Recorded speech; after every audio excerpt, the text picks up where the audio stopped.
Hello, everyone. Welcome to Audubon's I Saw a Bird. My name is David Ringer, and I did see a bird today. I saw a yellow-rumped warbler, which is a great little songbird that nests from all across the North American continent, from Nome, Alaska to Newfoundland, Canada, and then spends the winter in places where it can find lots of insects and berries to eat. So fun little bird to see today. Hey, Christine. Hey, David. Looks like we've switched places because I'm in Brooklyn. You're in Texas now, and that's such a cool bird. I love its little melody. So I saw a herring gull today, which it's a pretty common bird, but I like seeing it just because it's a nice reminder for me that I'm like right next to the ocean. So with that being said, we are very excited to welcome everyone back to the first episode of 2021 for I Saw a Bird, and we have a great show lined up for you all today.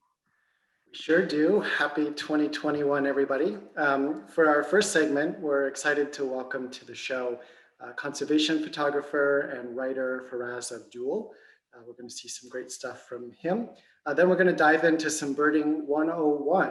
We're going to be talking with Tania Romero, who's a program coordinator with Audubon at our center in Debs Park, Los Angeles. We're going to be talking about some ways to identify groups of birds that a lot of us see in our yards and feeders across the country, and it'll warm us up for the Great Backyard Bird Count coming in February. And then finally, we're going to welcome photographer, writer, and Audubon Photography Award grand prize winner, Joanna Lentini, to talk with us about bird photography. Looking forward to that. And then, of course, as always, we will end with an action that each of you can do to help birds wherever you are. Yeah, it's a great way to kick off 2021. And with that being said, let's welcome on our very first guest, Faraaz Abdool, and he is a conservation and wildlife photographer who specializes in birds, of course. And he has been leading birding trips across both Trinidad and Tobago for several years. And he actually recently released a book titled Casual Birding in Trinidad and Tobago. So welcome to the show. Thanks, guys. Hi, everyone, and thank you for having me. Yeah, thank you for joining us. So let's start with your book, which we have on screen right now. I love the title, especially because I consider myself a casual birder of sorts. So could you talk a little bit about what that term casual birding means and why it's important to you? Yeah, sure. So casual birding is just like birding, but without the effort. So it's not like you have to be chasing species all the time, and it's really like just experience what birds are around you. So if you think about it, like, if you listen to birds as opposed to listening for birds, so we're not like searching for them. Really and truly, it's something that anyone anywhere can do from the comfort of their home or from the commute or whatever like that. And it's birds are everywhere, right? So it's very, very easy to see birds and hear birds wherever you are. They're in like literally every kind of habitat, and they are also connected to almost every other form of life there is. So if you look at the bird on the top right of your screen, that's a Trinidad Mothmot. And if you observe this bird over the course of, like a few days or even a few weeks, you realize that the number of different things that it eats. And then you realize, hopefully, that everything is all linked. And that's the whole purpose of casual birding. That's something that we won't really experience if we are birding and recording species. So like it's really to get people to know the birds as individuals, because they're all different rather than species. That's great. And what beautiful photos of some stunning birds that you have there in Trinidad and Tobago. I'm sure our viewers would love to hear more about some of the birds in your country. Can you tell us about some more of your favorites? I know there's not just one favorite, so. Definitely. So that's a very difficult question, but a question that I get asked pretty often. In terms of birds and their families, I would say that my favorite family of birds is shorebirds, and maybe like very, very close second is vultures. But if I were to pick a single bird, I'd say today that I really, really love, I would say it's the white-tailed saberwing, which is a hummingbird that can be found in Tobago. And the cool thing about the white-tailed saberwing is that they look very different based on the kind of light that you see them in. So sometimes they may look green and sometimes they may look a little more blue.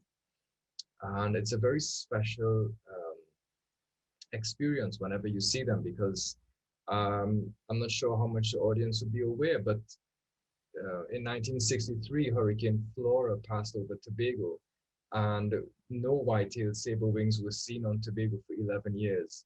So it's a kind of success story. They're still listed as near threatened according to the red list, but the population is on the increase. So it's a kind of a glimmer of hope for nature. And on the left of the screen, you're seeing a male, and on the right is a female. So the differences are very subtle, but both are quite magical birds. Beautiful, really lovely. Faraaz, our viewer Karen says that she recognizes you from your writing on the 10,000 Birds website as well. So this is another place viewers can go and see more of your work. Yeah, of course. Thanks for following, Karen. Yeah, and these are such stunning photos of birds. I'd love to, visit them in person one day. And speaking of visiting, something I haven't been doing much this year is traveling during COVID. So I'm sure a lot of our viewers are in the same boat. And what I'm wondering is, once people can travel again, where would you recommend they go on your islands? Okay, so first of all, I would suggest the Caroni Swamp, which is a very, very well-known place. So the Caroni Swamp, if you're looking at this, is on the lower left. So it's world famous because you have thousands of scarlet ibis coming to roost in the evening. So it's not even like 1,000, but we do our CBCs there sometimes, and I think we're getting around maybe 4,000 to 6,000 scarlet ibis, and they would come to a single island within the mangrove, and they essentially turn that island red. So that is a very, very a lot of people have fond memories of that place. On the right of that picture is Grand Riviere, which is on the northeastern end of Trinidad, and it is a lovely little patch of rainforest, and you can find one of the most endangered birds in the world there, which is the Trinidad piping guan. That is a critically endangered bird that is endemic to Trinidad. So it's only found in Trinidad, and maybe I believe the population estimates are around 300 birds, and that's globally. So it's a very special place to go to. And if you visit there at the right time of year, if you like sea turtles, the Grand Riviere is a world-renowned leatherback turtle nesting beach. So I think it's the highest density of turtle nesting in the Western Hemisphere. And the third place is Little Tobago, which is on the northeastern end of Tobago. It's one of the islets off the coast. And it's a fabulous breeding ground for a lot of seabirds that you wouldn't get to see pretty close up anytime else. So birds like red-billed tropic bird and sooty terns, all of these pelagic birds that are always out at sea, and they come in and they're really clumsy on land. So on Little Tobago, you can see them hop and try to hop to get to their nests, and it's a really wonderful experience. All of these places. Of course, I could go on forever about places, but they're in Trinidad and Tobago, the habitats are all very different, and that's why we have such an amazing diversity of species here. That's wonderful. And I understand you have a virtual tour coming up that folks can dig into even more. Yeah, that is true. I did not check how many spaces that are still available before we came here, but last time I checked, which was earlier today, there were about 20 spaces left. And that's a virtual tour a virtual birding tour that I will be doing tomorrow. I think at noon Eastern time. Great. Well, we'll be sure to share the link. And having spent a little bit of time just on Trinidad, I haven't made it to Tobago yet. I hope that everyone will both get a chance to see the tour and to visit someday. It's a wonderful place. So Faraaz, our viewer Robin has a question from one of the birds you were talking about before. She's asking if there's a difference between a saber wing and a hummingbird. A saber wing is a type of hummingbird. So hummingbirds have different families. So the saber wing is one of the little groups of hummingbirds, just as you have hermits and sickle bills and all these other types of hummingbirds. So it is a hummingbird, yeah. Yes, and they have such creative names. Oh yeah, very, very. Yeah. So Faraz, you share really gorgeous photography on your Instagram account and on your blog. We'll share those links with everybody. You've also been featured on the Audubon Instagram account doing a takeover to share some of your work. We'd love to hear just how did you get into birds and photography to begin with? Well, I can tell you that I always had some kind of connection that I felt to nature from a very, very young age. And I was really very much inspired by, in National Geographic magazines, there's a section called Wildlife as Canon Sees It. So as a little boy, I was always looking forward to that. My grandparents used to get this subscription, and I'd always just flip to the back and see what animal they would be featuring. So of course there were amazing pictures, but the animals that they featured were all endangered. And then as I got older, I realized that um, the animals are still endangered, and no one is, the situation has not improved. So I figured that, well, I see them as beautiful and I see them as lovely. And when I go in the bush, I see all these beautiful things, and I felt that if other people could see what I see, essentially see the same things that they're seeing, but through my eyes, then perhaps they would also think about them as beautiful and worthy of care, and worthy of concern, and even worthy of love, to love nature. And that's really what I want to communicate through my work, that I want to get people to fall in love with nature, because at the end of the day, falling in love with nature is falling in love with yourself. That's so well said. And I think our viewers can agree, like looking at your photos of these birds and all these other animals, it's easy to fall in love with them as characters because you really bring them to life in your Instagram. So yeah, we have another question from a viewer. Adrian wants to know if you have any owls on your island, and why is conservation important to you? And how do you engage in conservation action at home? I guess it's a two-part question. Yeah, so we have several species of owls, and some of them are migratory. So those of you all who are from the US, you would know species like the short-eared owl. We get those very, very sporadically. I think I've seen it once. Fortunately, I got a picture of it. But we also have species like the barn owl, which has a worldwide distribution. And you all would know pygmy owls. So we don't have the northern pygmy owl, we have the Ferruginous pygmy owl. So that's, like I said, that's like a tropical species. And we also have some species that are very, very restricted to the tropics. So we're thinking about spectacled owl, the mottled owl, and a lot of these birds that aren't usually seen elsewhere. And regarding, and then he said conservation. Yeah, conservation. And then he said conversation. Um, but yeah, it's important to me because as I was telling David just now, as a child, I would see these animals being endangered. Then I saw a generation come and go, and the situation has gotten worse. And people have been speaking about climate change since I was small. And so, I got older and wondered, so why are we still talking about it and not really doing anything about it?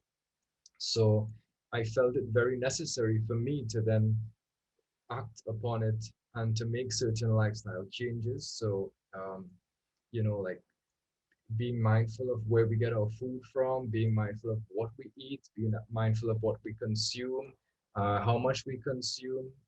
We've done things like let our backyard go wild. So we're encouraging native plants to grow, and in doing so, encouraging species to repopulate. And really and truly spreading awareness among my compatriots then, and also whoever follows me on social media. This is how we should live responsibly and live sustainably. And I'll give you an example of also why I do what I do. So a few years ago, there was a major hotel chain, which I will not name, that was aiming to bulldoze some pristine mangrove in Tobago to build a sprawling luxury hotel. And we really, really tirelessly campaigned against that. And fortunately, they deserted the project and the wetland was saved. And little things like that, while many people may not see the benefit of it right now, in the future, we know that it is for the general health of the planet, and without the planet, well, we wouldn't exist. Wonderful. So yeah, what else do I also volunteer with the local wildlife rehab centers as well. So they all know that they could call on me whenever they want to pick up something or release a bird or other animal or whatever it is. Everyone who knows me knows that I'm always willing to help anything that has life. That's beautiful. And we're looking at a great channel build toucan there. Let's switch gears a little bit for us and take some of our viewer questions.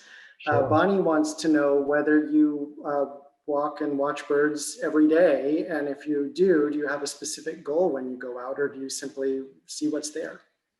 I definitely see what's there. And I don't have to go out to see birds because I have a lot of species right where I live. I have about 40 species that can be seen from my own home.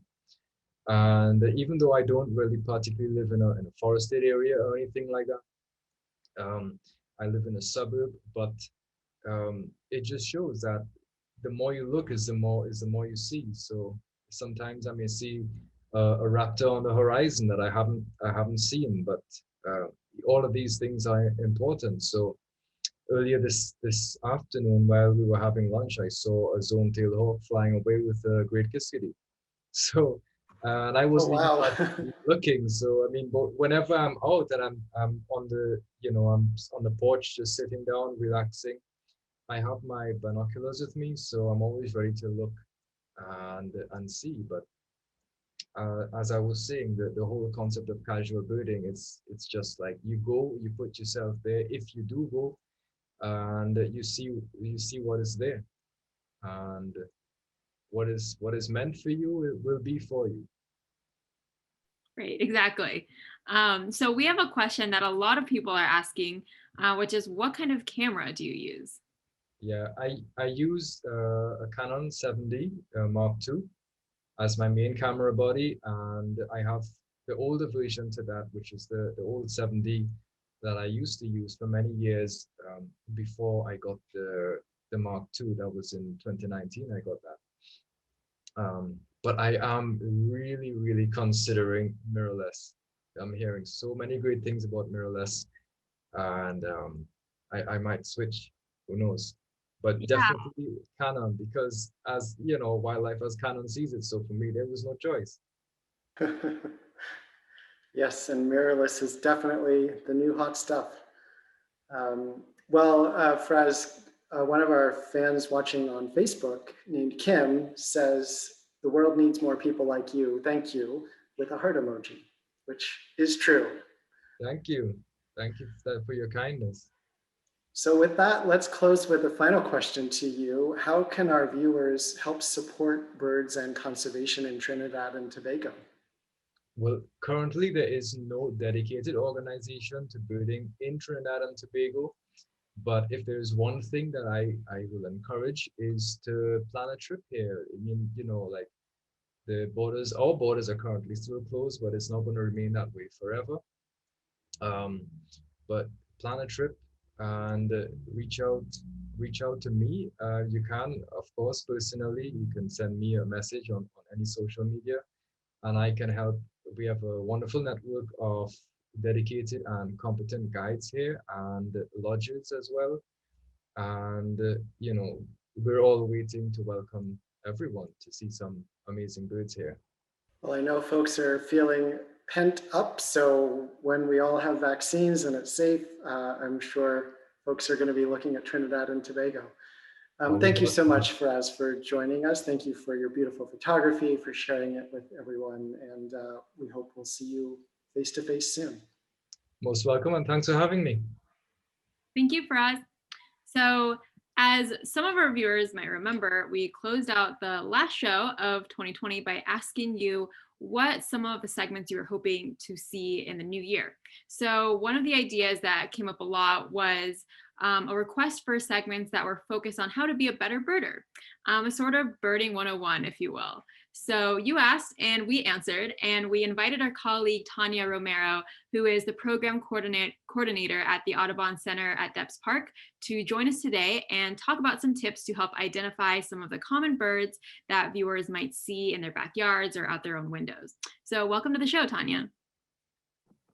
Hi, everyone. It's always a pleasure to be here and looking forward to talking about some birds. Yes, great to have you, Tania. So, we were all talking about how to approach this topic, and what we thought might be fun and helpful for our viewers is if we start with some groups of birds that a lot of us, wherever we live across the country, may find in our backyards, but maybe are similar to each other. So we can look at those groups, break down how to tell the difference between some of those birds, and share some other tips along the way. And as I said at the top of the show, this is a great warm-up exercise for the Great Backyard Bird Count, which is coming out February 12th through 15th. Everybody can do it wherever you are, so we hope that you'll get inspired by the conversation tonight and sign up for the GBBC. So with that set up, we're going to start with the 4 nuthatch species that can be seen all across the United States. And this is a picture of all 4. Tania, do you want to offer some initial reflections on this wonderful group of birds? And then maybe we can step through each one by one. Yeah, of course. So foremost, I will say I'm a West Coast birder. I'm based off of Los Angeles, California. So off the top of that, here within my site, I'm never going to get a glimpse of the brown-headed nuthatch because it's specifically within the southeast region. So one thing I will say is that automatically knowing the ranges of birds is helpful. And I think that often gets overlooked. But normally wherever I decide to go bird at, that's one of the first things I try to like make a note of like, oh, what would I find here based on ranges? Now within that, specifically for, Los Angeles, we do have overlap of the Pygmy Nut Hatch, the white-breasted nuthatch, and the red-breasted nuthatch here in this area, specifically in the Angeles forest where all the pines grow, right? For these species specifically, I take note everything in the head. That's normally my go-to for this species. And that's because the variety of black in the head really wavers among these 3 species. For specifically the white-breasted nuthatch, you have the black band that's over the crown.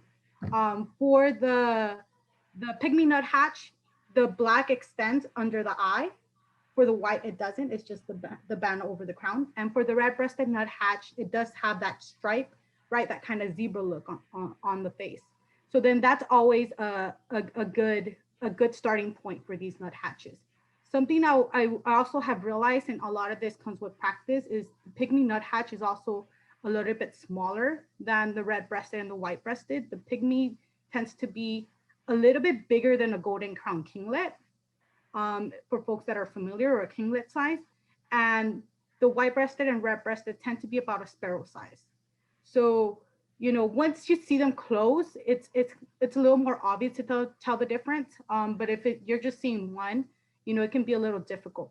Now, the other thing I will say is the other big clue is the breast.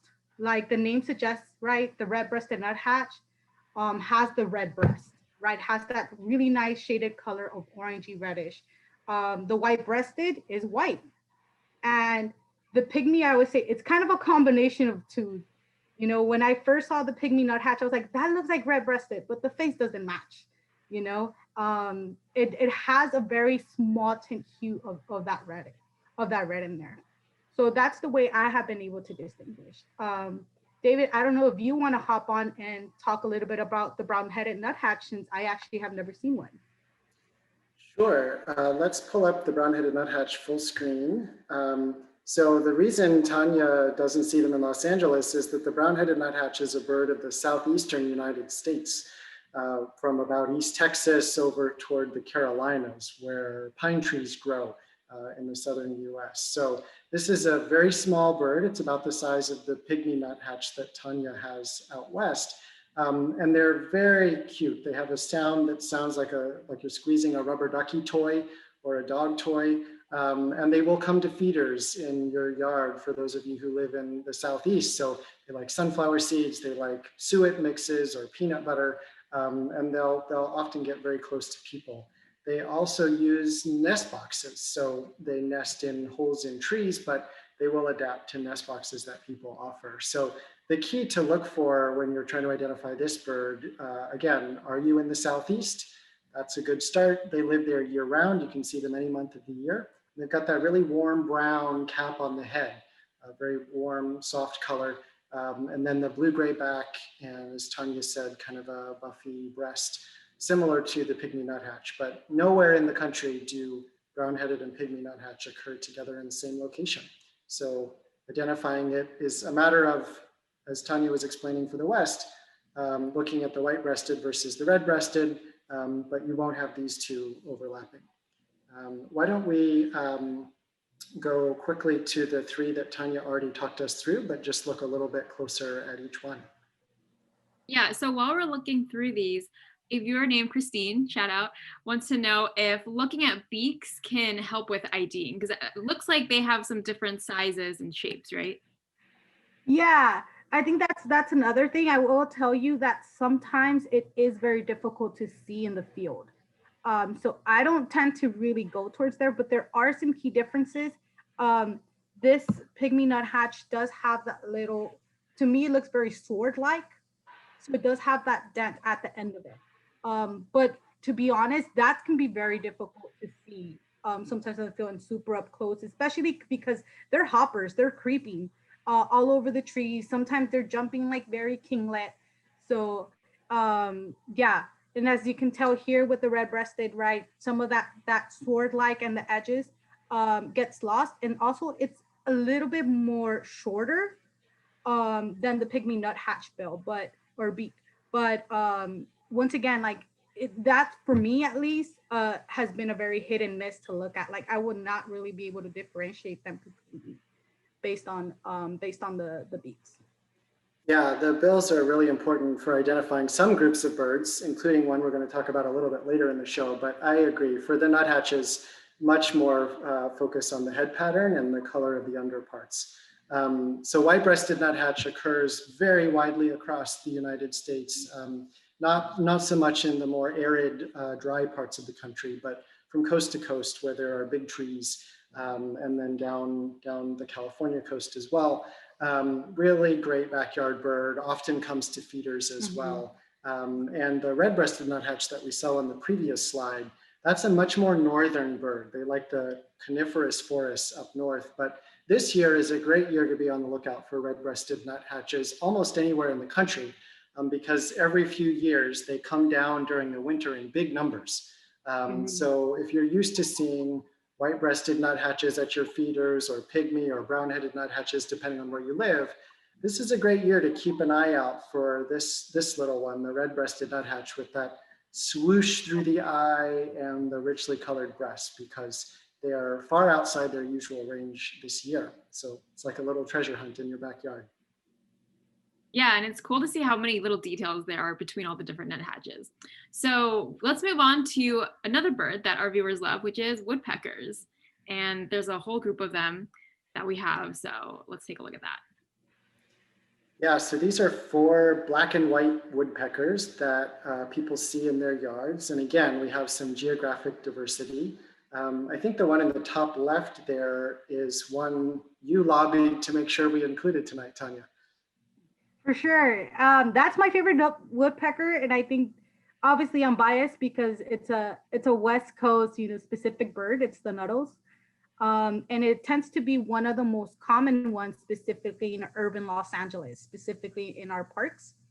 And you can't really see much within that picture, but I know that there's another picture that shows it pretty well. Their main ID is really the non-white patch on the back.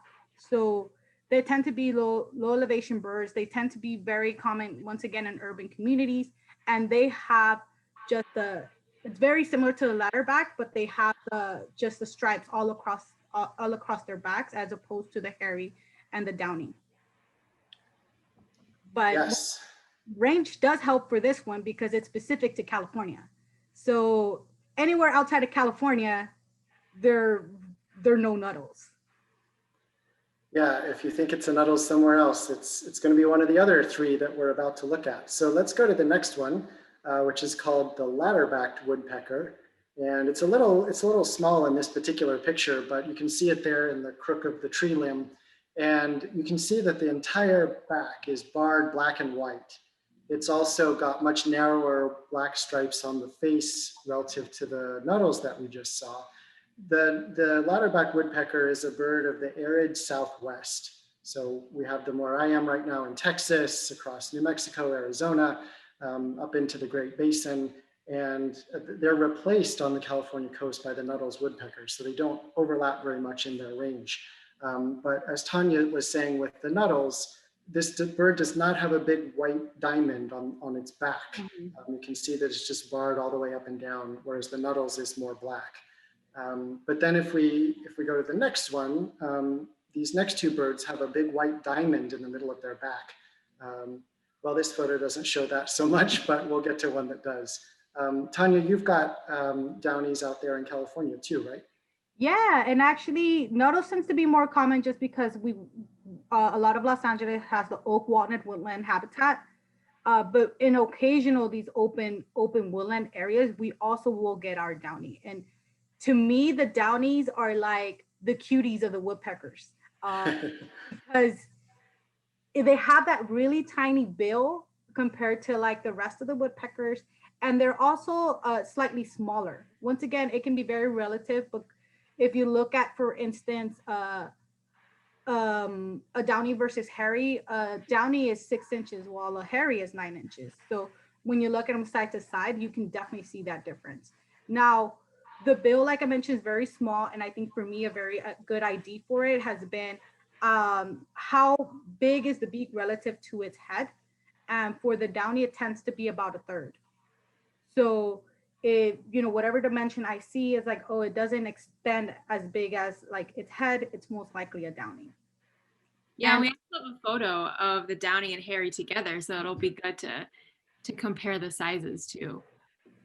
Yeah, let's go ahead and skip forward. We've got a picture of the hairy woodpecker, but you can see the white diamond on the back, but here they are together. And so you can really see what Tania was just describing with their bills. The downy is the one hanging on the bottom of the feeder. And if you look at its bill, it's so short, it looks like if you flipped it around backwards, it would just reach the bird's eye and no longer.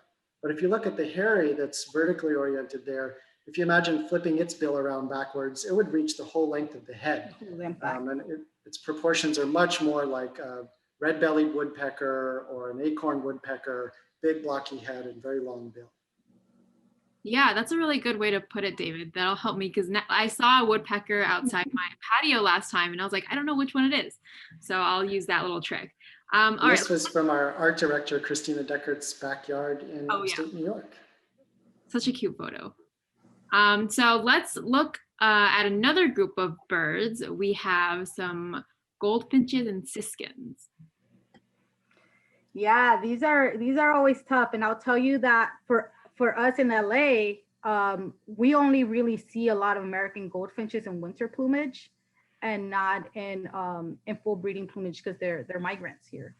Or occasionally I'll see it, but it's on its migration journey.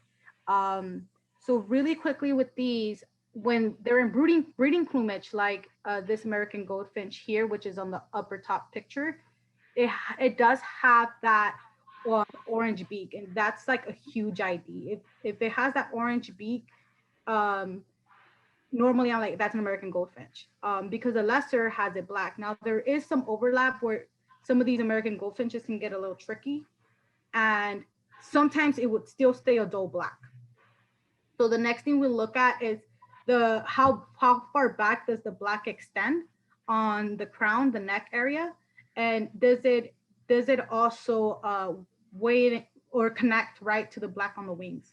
Normally the American goldfinch, it would stay at a cap and the wings will be black. There will be no connection. The lesser goldfinch is, there's some type of connectivity, but in some Western populations, right, some of these lesser goldfinches will just have a black cap, but the amount of black will still extend farther back than the American goldfinch. So depending on the lesser goldfinch population you have in a given area, some of that variation can be different.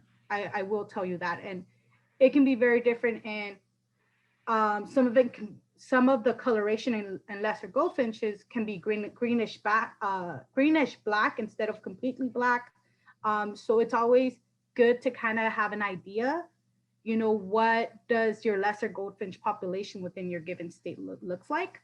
And that's going to help a lot. Specifically for pine siskin, I think about it as a female house finch with 2 yellow dots on its wings in the middle of its side of the wing.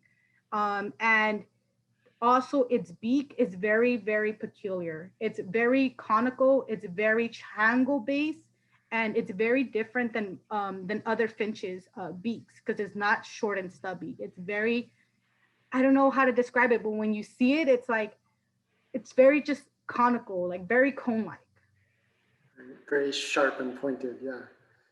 Let's look at the winter plumage of the lesser goldfinch, or sorry, the American goldfinch on the next slide. So Tania, you were saying that there in LA, this is how you typically see the American goldfinch, very different than the bright yellow male with the orange bill and black cap that a lot of people see farther north during the summer. But some key things here, here in Texas, this is how we see them mostly as well. And it's right now, everybody's seeing them this way across the country. So the bird is very smooth and unstreaked on the breast and belly. No dark lines, just a very pale, even buffy color. You can still see a hint of yellow around the face, on the cheeks, but no dark marks on the head. So this bird is very widespread across the whole lower 48 states. Almost anywhere except some extreme parts of the South, you might see these birds. Whereas lesser goldfinches, we had a viewer asking, lesser goldfinches are more restricted to the Southwest, in the western part of the US. So in Texas, in Arizona, New Mexico, California, you might see birds like this lesser goldfinch, but in most of the rest of the US, it's only going to be the American. And then if we look at the pine siskin on the next page, this is where we can see those streaks and yellow spots that Tania was talking about, as well as that very finely pointed bill. You're right, Tania, that's so distinctive to this bird. And like the red-breasted nuthatch, the pine siskin is all over the US right now. They're normally much farther north, but this is a year where they don't have as many cone crops to eat up north, so they've come down. This is a great year to keep a close watch on those goldfinches and look for those streaks on the side, a very sharply pointed bill, and see if you've got some pine siskins. So pine siskins, I think my favorite always side of them is them being in annuals, like annual grasses or like dandelions hanging upside down, and they have a lot of that fluttering behavior. I mean, a lot of goldfinches have that, but I do think pine siskins are a little bit more common in fields and those dandelion upside down. I think so. That's a great tip. And yes, you're right. They're so acrobatic and they can hang on these stems that look like they can barely support any weight at all. It's amazing. Yeah. Great. Well, Tania, this was so much fun talking birds with you and Christine. Our viewers are saying that they have learned a lot, and we'll drop some links into the Great Backyard Bird Count. Tania leads bilingual English-Spanish bird walks at Debs Park and also does a lot of online programming. So it's a real treat to have you on tonight, and we look forward to the next time, Tania. Yeah, always a pleasure once again. Thank you once again for the invite, and look forward to talking more birds in the future. Absolutely. Well, for our next segment, we're glad to bring photographer Joanna Lentini to the show. Joanna specializes in underwater and outdoor adventure photography. She's also a writer and a video producer, and she took home the grand prize during last year's Audubon Photography Awards with a stunning photo of a double-crested cormorant diving for sardines. So Joanna, welcome to the show. Thank you so much for the invite. I'm really excited to be here. Great. Well, while we're pulling up this photo, there we go, the prize winner, grand prize winner last year. This is the photo that I sometimes just think about, Joanna. It's so powerful. And, you know, cormorants are built for the air, and typically we see them there, but they're also built for the water. And this reveals a part of their lives that a lot of us don't get to see much. So I'd love to hear the story about how you got this shot and how you approach underwater photography. Yeah, sure. So, you know, this was actually an image that kind of, I guess, was a long time in the making.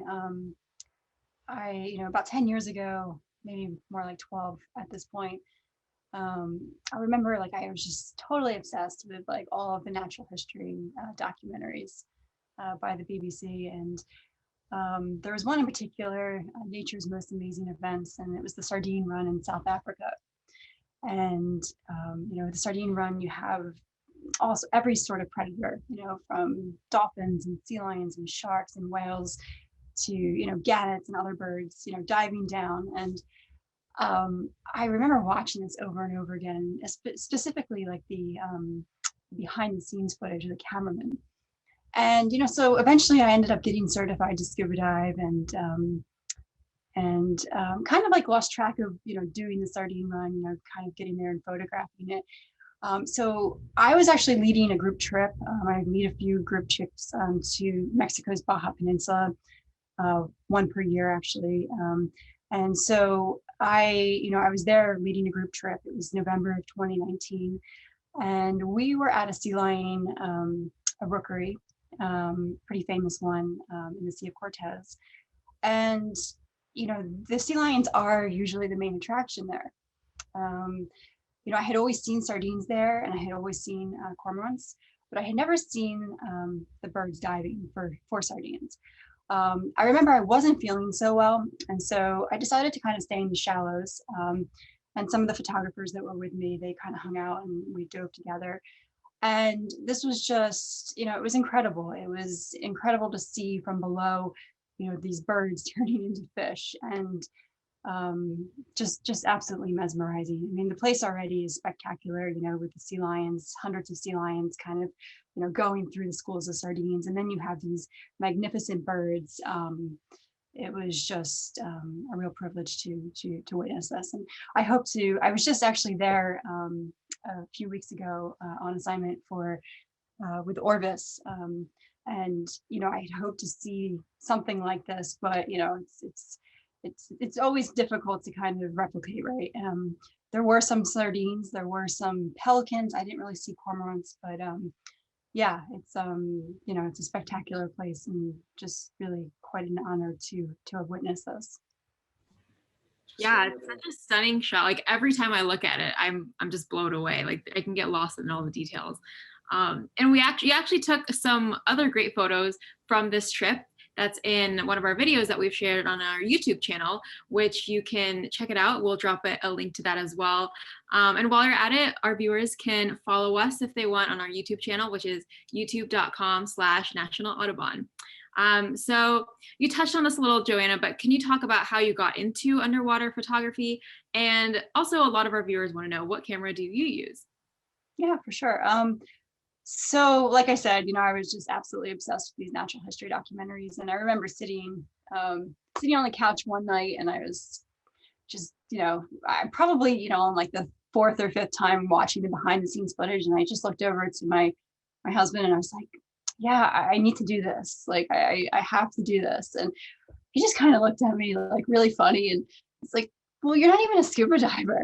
And I was like, okay, well, you know, I'm going to learn. And within a year, we moved to Hong Kong, and from there we moved to Singapore. And so, being based in Southeast Asia for a few years, you know, the Coral Triangle is right there, and so I really started to just to scuba dive with a camera. I remember it was like my open water certification, and I was kind of contemplating whether or not I was going to finish it, because I had all this water above me, and I had this one last skill to complete, and I was I didn't want to do it. I didn't want to clear my mask. I didn't want to let all of that water in. And then I look over to my left and I see this school of fish, and I see my husband holding my camera, which I hadn't really used yet. And so I was just like, yeah, okay, I can do this. And, I cleared my mask, and my guide, my instructor, he gave me the okay. And I grabbed the camera from my husband and I swam off into the school of fish. And really, like, I haven't been scuba diving without a camera since that real first dive. Although it's not really recommended, that's what I did. Wow. But yeah, I mean, like, it's funny. It's I had like this huge fear of sharks before I started scuba diving, and quickly it's funny like how quickly these things, these fears kind of get replaced with curiosity. Yes, that's wonderful. Well, you mentioned, Joanna, that where you took that photo, and it sounds like recently went back to, is in Baja in Mexico. I'm wondering, though, during the lockdown that we've all been experiencing, whether you've turned your lens to some subjects a little closer to home. Yeah, absolutely. I have, but it's probably not what your viewers are expecting. Back in April, I started raising some barred rock chickens for hens. And it's just been like the most incredible journey. I've absolutely fallen in love with them. I really had no idea what I was getting into. I thought I had done a lot in this life, but having raised them from chicks, they have become just such great friends. But it's really difficult to get an image of all four of them looking at the camera at once. But aside from my chicken photo shoots that I've been pretty obsessed with, like I just said, I just returned from a work assignment with Orvis in the Baja Peninsula.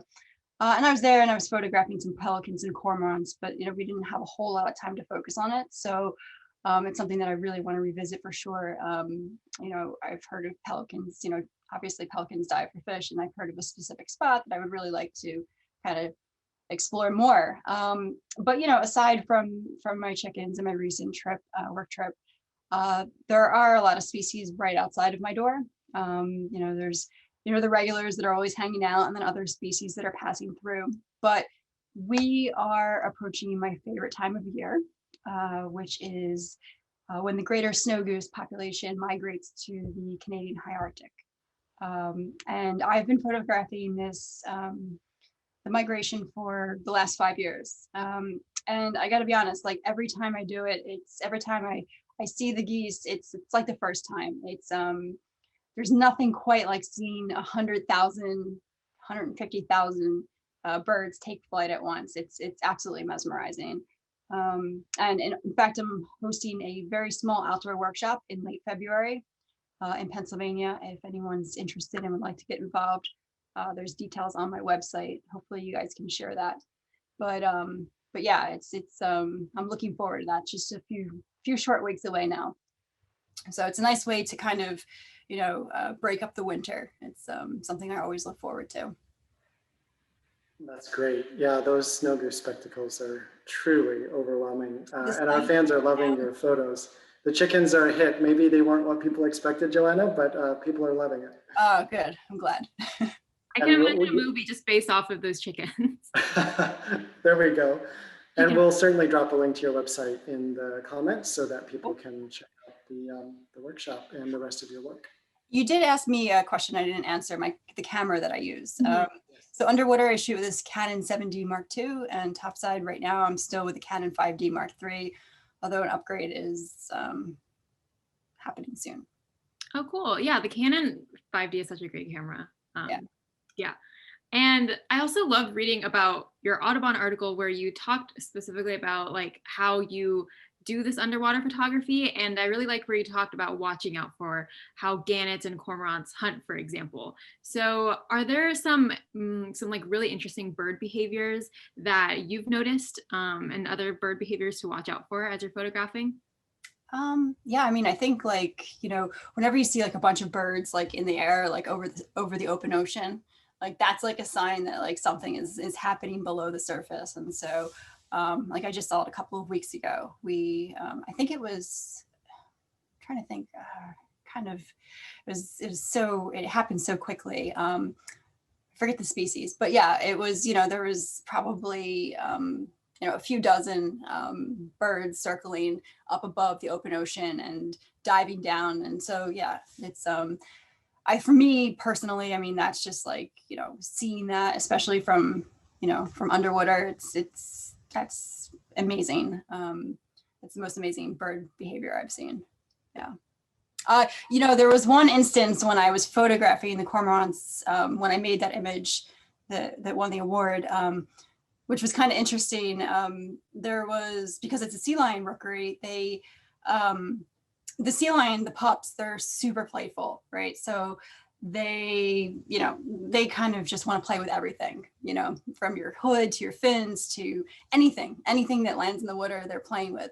So at one point there was the cormorants hunting for the sardines, but then these sea lion pups chasing after the cormorants. So they're like, it was, I mean, I felt bad for the birds.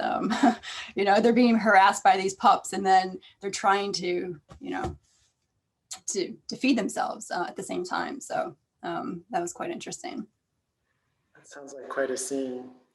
Yeah, and you get to spend a lot more time underwater than Christine or I, or most of our viewers, I imagine. But I mean, thinking about how the birds move underwater, where cormorants primarily use their feet, gannets and shearwaters will use their wings to swim. So even watching how they get around under there must be fascinating. Yeah, it's beautiful for sure, and I hope I get to see it again. Yes. So one of our viewers named Jane was wanting to know where the snow goose picture that we showed earlier, where you took that. Yep, so that's in Pennsylvania. The greater snow goose population, they winter in the mid-Atlantic states along the coastal regions. And then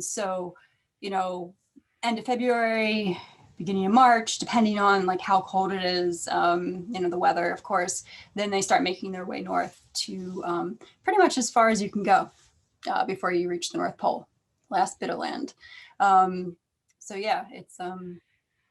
It's quite special. So if you live in the mid-Atlantic states and, keep an eye out for sure, or shoot me a message. Happy to talk about it. Yeah, terrific. Well, Joanna, I know that one of the things that's really important to you in your work is illuminating the connection between people and the natural world. Can you talk a bit more about that inspiration for you? Yeah, I think that everyone would agree that there's really so much to be inspired by in the natural world.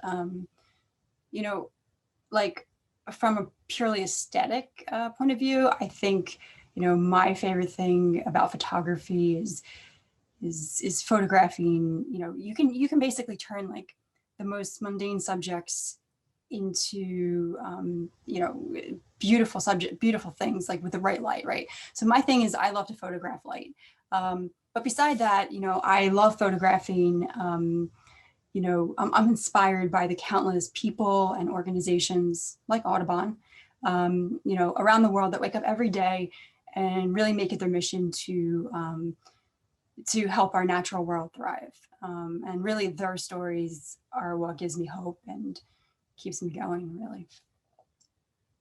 Oh, well, I think your photography and your work definitely inspires me as well to do the work that I do. So thank you for all that you're doing with photography. Thank you so much, Christine. Yeah. And because it is I Saw a Bird, we have to ask, do you have a favorite bird or do you have a favorite bird to photograph? If you had to choose one. I'm torn. I mean, I know it's not like it's a domestic bird, but I mean, I'm absolutely in love with my chickens. And of course the snow geese. I mean, there's nothing, quite like that migration. So, yeah, chickens, snow geese, yeah, right somewhere. But yeah, I think, if you haven't had any experience with raising chickens, it's quite an experience. They're little characters.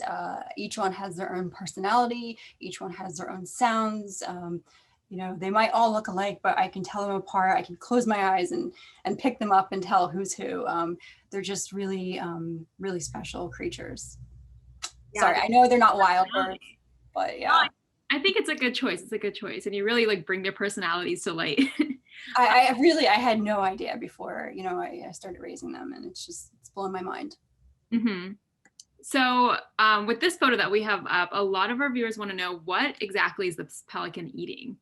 I'm not quite sure. There was a local fisherman who was gutting a fish nearby, and there was a lot of commotion going on. So I'm assuming it's some sort of internal organs of a fish. Very appetizing, whatever it is. Yeah. Yes. And a couple of young California gulls there, hoping something falls out of its mouth. Maybe one day we'll do a gulls segment for I Saw a Bird, but it was I don't really know if that'd be the most popular. It was actually really kind of painful to photograph and to watch. At one point, just shortly after this, he had a bit of an issue trying to get it into its stomach. Oh. So, yeah, it was I kind of had to walk away. I was just like, oh, but yeah. It came back maybe like 30 minutes later, and yeah, there were no pelicans on the beach, so it was. I assumed he made it. Yeah, they can be quite ambitious with what they try to swallow. Great. Well, Joanna, thank you so much for spending time with us. Our viewers are just lighting up the comments, both on Zoom and Facebook. They love your work, and you're such an inspiration. And to learn more about, the stories behind your work and the individual birds that you build relationships with, it's great. Thank you for all you do. Thank you so much, David. Thank you, Christine. Really appreciate it. Yeah, thank you.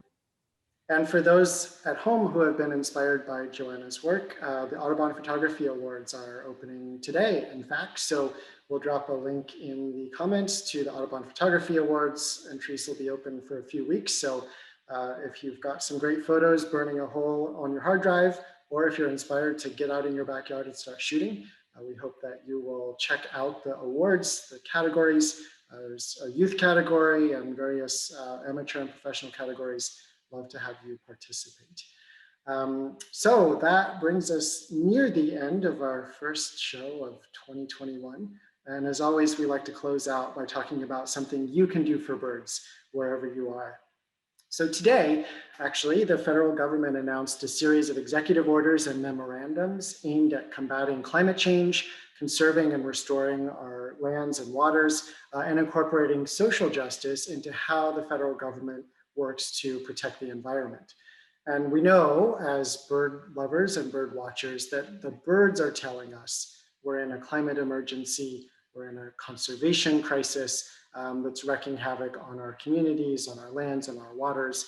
Now, today's announcements could help pave the way for a brighter future for birds, for our communities. But we know that announcements are just that, and they have to be followed up with durable, well thought out and inclusive policies that can keep us on a better path. And so that's where you come in. Each of you has the ability to make a difference wherever you are. And today we're asking all of our Audubon community and all of our I Saw a Bird viewers to come together and visit audubon.org/birdstellus. We'll drop that link in the comments, but audubon.org/birdstellus. When you get there, you can take a pledge to stand alongside all of the rest of the Audubon community as we call on our elected leaders to continue to work toward climate solutions.